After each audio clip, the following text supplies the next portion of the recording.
السلام علیکم دوستانو، تاسو ګورئ راحت خان چینل او دا وخت زه موجود یم امریکا نیویارک کې، او بیا د نیویارک چې کوم مشهور لکه نیویارک زړه چې ورته ویل کېږي هغې ته وایي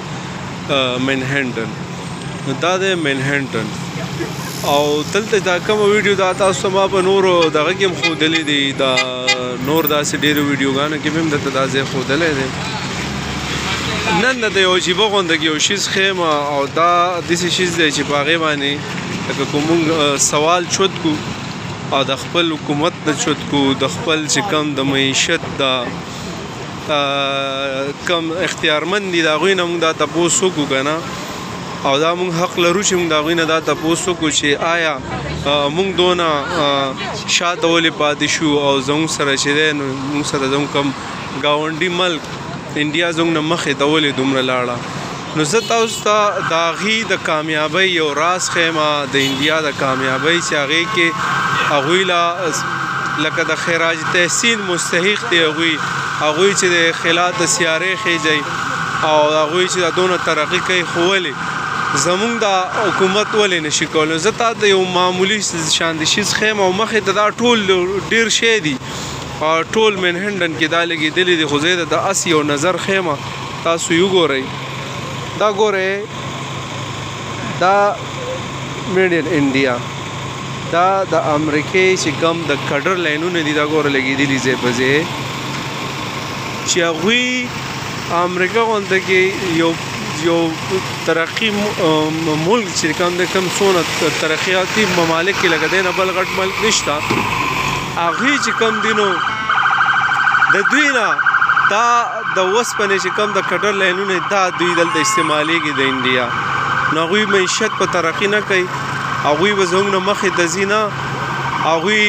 چېرته موږ وانه اورېدل چې هلته ډالر دونه شو، په دونه شو، یا هغوی د چا نه قرضه واخیستله.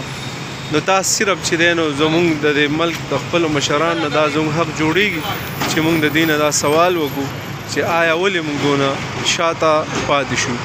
دا یو موږ دپاره یو معمولي خبره ده چې بهی یو کډل یو ډکن چې دی نو هغه دلته استعمال، دا یو نه دی، دا د هغې د معیشت د کامیابۍ نښه ده چې یو دونه غونډه کې د دې حده پورې رالل. دا نور شیزونه خو پرېږده چې هغوی نور څه استعمالوي د انډیا، خو لیکن یو معمولي غونډه کې یو په سادګۍ باندې چې دا خلک پوهېږي، دا سادګي یو مثال دی چې په دې کې زه تاسو ته در کوم چې هغوی زموږ نه څونه مخې ته لاړل او ترقي کوي، او هغوی هم د دې مستحق دي، د دې د خراج تحسین چې یاره واقعي تاسو ترقي کوئ، او زموږ دا چې دی نو بس مشران نه دا دغه پکار دی چې بهی تاسو صرف پلانې حکومت ختم شو، پلانې جوړ شو، پلانې ختم شو، او ترقي او عوام چې دی په مهنګایۍ کې ډېر زیات چې دی هغه ګیر دی، د هغې دپاره سوچ نشته. سوچ دا دی چې موږ به مخې ته چې دی نو دا قرضه څنګه والو، مخې ته د حکومت به خپل مدت څنګه پوره کړو. بس دا سوچ او دا فکر دا ټول لري، خو د عوام د ریلیف دپاره، عوام د ترقۍ دپاره، د حکومت او د خپل ګورمنټ چې کوم معیشت د مضبوطېدو دپاره دوی څه نه کوي. موږ حق لرو چې موږ دې نه دا تپوس وکړو، دا زموږ حق دی، او دوی خو چې حکومت وکړي او لاړ شي، موږ خو به ټول عمر زموږ ژوند دی د دې سره، او دا ټیکسونه خو موږ ته پراته وي، موږ یې ډکو. نو دا یو تاسو ته مې یو معمولي غونډه کې یو جھلک ښودو چې د خپل د ګورمنټ د معیشت د کمزورۍ او د انډیا د مضبوطېدۍ، ټول د خپل ځان ډېر خیال ساتئ، خاص کر د خپلو مشرانو ډېر خیال ساتئ، د هغوی نه دواګانې والئ، خپل د مور او پلار خویندرونو ملاویږو په نوي معلومات سره او نوي ویډیو سره. والسلام.